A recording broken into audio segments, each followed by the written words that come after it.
Hello tout le monde, nouvelle vidéo aujourd'hui sur le Racing Club de Lens. Et puis tout d'abord, je voulais vous remercier puisque la barre des 500 abonnés est quasiment atteinte sur ma chaîne YouTube. Donc voilà, j'ai vu qu'il y avait pas mal de supporters lensois parmi vous. Donc je voulais vous remercier. Pour ceux qui ne sont pas encore abonnés, n'hésitez pas à le faire si vous le souhaitez. Je parle essentiellement des clubs de Ligue 1 et aussi surtout des clubs des Hauts-de-France, donc forcément du Racing Club de Lens.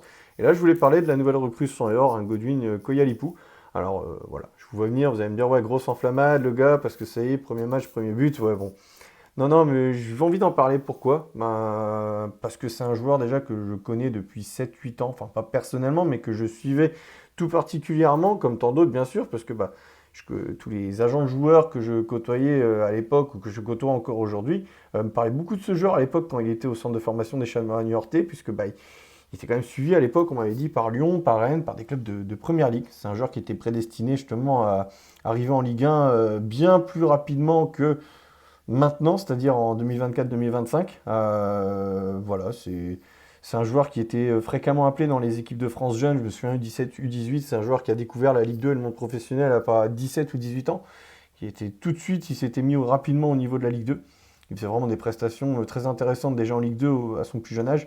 Donc voilà, c'est un joueur qui a, je pense, perdu beaucoup de temps dans son plan de carrière, mais tout n'est pas à jeter. Parce que c'est vrai que quand on est jeune comme ça, qu'on découvre la Suisse avec Lausanne, Beveren avec la Belgique donc, et puis là encore plus récemment la Bulgarie avec le CSKA Sofia, qui est quand même un club prestigieux là-bas en Bulgarie, un club qui a une histoire, un passé, hein, il ne faut pas l'oublier. Ça, je pense qu'en termes d'apprentissage, c'est quand même un sacré accélérateur de particules, d'avoir connu tous ces championnats, ces contextes différents, et qui a à chaque fois su scorer quoi, partout où il passait. Donc ça prouve déjà le talent du buteur, parce qu'on ne marque pas autant de buts comme ça aussi facilement. Et lui, il l'a fait, hein, que ce soit Beveren ou même là, en D1 bulgare, hein, 14 buts en 16 matchs hein, quand même. Donc il arrive là en Artois pour 2 millions d'euros. Et donc pour toutes ces choses-là que je viens de vous dire, forcément, je peux être que ravi moi de le voir enfin en Ligue 1 et qui plus est à Lens, un club que j'apprécie énormément. Donc voilà, ça me fait plaisir. Je suis persuadé qu'il va tous vous surprendre. Déjà, je pense que vous avez apprécié sa première, et encore, c'est que le début. Il ne faudra pas lui mettre la pression, il faudra être patient avec lui. Mais voilà, à 24 ans, je suis content de de le savoir enfin en Ligue 1, et j'adore ce type de recrutement hein, du côté de Lens. Je pense que c'est un peu la nouvelle politique de toute façon que veut mener Joseph Ougourlian à Lens, et il a totalement raison. On parle de lui, mais d'ailleurs, au passage, j'en parle parce que j'avais fait un article sur lui, sur Koyalipou, déjà il y a 2 ans, quand il avait été prêté à Avranches, et je m'étais dit, mais punaise, quel joueur pour Avranches, et j'étais tellement. Ça me faisait bizarre de le voir en national, je me dis, mais c'est pas vrai, il refait des pas en arrière sur son plan de carrière, alors que c'est un joueur, mais qui mérite tellement plus, quoi. Je comprenais pas, je m'étais dit, c'est fou, s'il fait pas carrière, je comprends pas. Et là, c'est vrai que du coup, voilà, c'était faire un pas en arrière pour en faire deux ou trois ensuite en avant, et c'est exactement ce qu'il a fait. Donc je suis très content pour lui, hein, je le répète. Mais voilà, en plus, Will Steele a confirmé qu'il allait être utilisé au poste d'attaquant de pointe. Ça aussi, c'est important, je voulais en parler parce que pour moi, vraiment un gros potentiel, une grosse marge de progression. On l'a vu, hein, il a le sens du but, il est intelligent dans ses déplacements, et ça, c'est aussi dû au fait qu'il ait déjà quasiment occupé tous les postes offensifs hein, depuis qu'il évolue en pro, que ce soit ailier gauche ou droit, soutien d'un attaquant, milieu offensif, et donc là maintenant numéro 9. Donc ça, du coup, c'est plus facile pour lui justement pour progresser en fait, parce qu'il connaît tous ses postes offensifs. C'est plus facile pour lui de lire le jeu en fait, et de ses coéquipiers, d'être intelligent dans ses déplacements, de faire les gestes justes.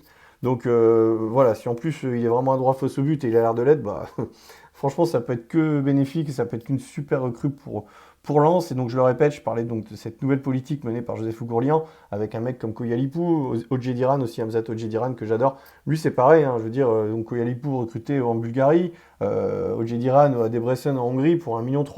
Enfin, c'est des mecs que tu peux avoir à moindre coût, qui sont jeunes, qui ont une grosse marge de progression. Tu pourras peut-être, ça tombe, les revendre pour beaucoup plus cher en fait dans les années à venir. Et ouais, c'est des championnats même pas de seconde zone, là. On parle de championnats de troisième zone, on va appeler ça comme ça. C'est vrai que la Bulgarie, la Hongrie, enfin, c'est pas au niveau déjà de la Belgique, des Pays-Bas, des pays scandinaves, de l'Autriche, où tu peux déjà faire des bonnes affaires à moindre coût. Là, c'est encore un level entre guillemets en dessous, où tu peux faire des bonnes affaires et où il y a des pépites, quoi.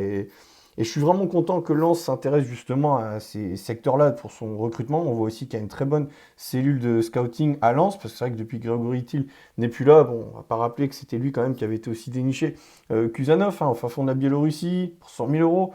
À l'époque, on parlait aussi quand même de Loïc Badet. Hein. Loïc Badet, le mec, quelques matchs en Ligue 2 avec Le Havre, pareil, gros potentiel. Et Lens avait saisi cette opportunité et pris le risque justement de le recruter et d'en faire même un titulaire dès le début de la saison, alors que le joueur était jeune, n'avait pas une grosse expérience dans le monde professionnel, hein, je veux dire, et que c'était que la Ligue 2, il découvrait la Ligue 1. Au final, on a vu ce qu'il est devenu, quoi.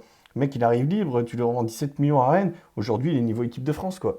Donc voilà, c'est pas forcément les gros. Enfin, c'est ça qui est marrant à Lens, c'est que c'est souvent les gros investissements qui ont été réalisés par le club où derrière, on n'a pas forcément eu les résultats espérés. Je pense à Wai, à Andy Diouf, on va pas tous les faire, voilà. Mais je pense que Lens a raison d'essayer de faire des coups comme ça, je veux dire, même à moins de 5 millions pour des joueurs pour lesquels tu sais qu'il y aura une grosse axe de progression et aussi la possibilité de les revendre et de faire des belles plus-values à l'avenir. Et mélanger ces joueurs-là avec des joueurs d'expérience qui ont du vécu, qui connaissent bien la Ligue 1, comme des Thomasson, Sotoka, Grady, j'en sais rien, Medina, je me dis que ça peut créer un projet vraiment intéressant hein, au Racing Club de Lens. Enfin, en tout cas, moi, de mon côté, je trouve ça vraiment intéressant. J'espère que vous aussi. Et n'hésitez pas à me le faire savoir en commentaire.